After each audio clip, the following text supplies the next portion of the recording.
There once lived a young boy named Timi in a quiet, dusty town nestled between hills and rivers. He was small for his age, with curious eyes that always seemed lost in thought, but in school Timi struggled. Letters danced on the page like they were playing hide and seek. Numbers twisted themselves into knots, and teachers often gave up trying to explain things to him. Timi is slow, some said. He's not trying hard enough, others whispered. The words stung more than he let on. His classmates laughed when he made mistakes. His parents, though loving, were worried and tired. Eventually, Timi stopped raising his hand in class. He stopped asking questions. He stopped trying. One rainy afternoon, as the school term ended, Timi was walking home alone, head down, when a soft voice called out, "Is everything all right?"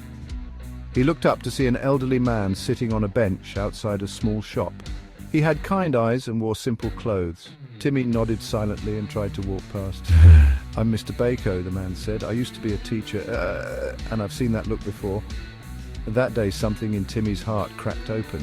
Maybe it was the way Mr. Bako didn't rush him, didn't judge him. The old man invited Timi to visit him after school the next day, and Timi did. It started with 10 minutes of reading, then simple math, then storytelling. Mr. Bako didn't use big words. He drew pictures, told jokes, and listened.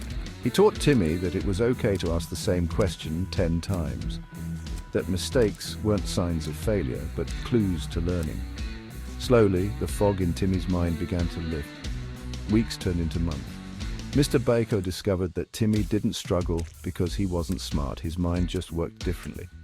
He helped him find his rhythm, and bit by bit, Timi began to shine. By the time Timi was in secondary school, he was winning local science competitions. He started tutoring other students who struggled like he once did. He remembered every moment Mr. Bako had sat beside him patiently. Years later, Timi became a renowned engineer, inventing devices that helped children with learning difficulties. He was invited to speak at conferences, honored by presidents and praised by scholars. But no matter how far he went, he always returned to that little shop where an old man with kind eyes once said, "I've seen that look before."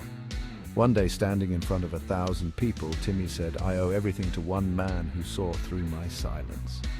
He didn't teach me just math or grammar. He taught me how to believe in myself." The crowd stood in applause, and somewhere in that crowd, with a proud tear in his eye, Mr. Bako smiled.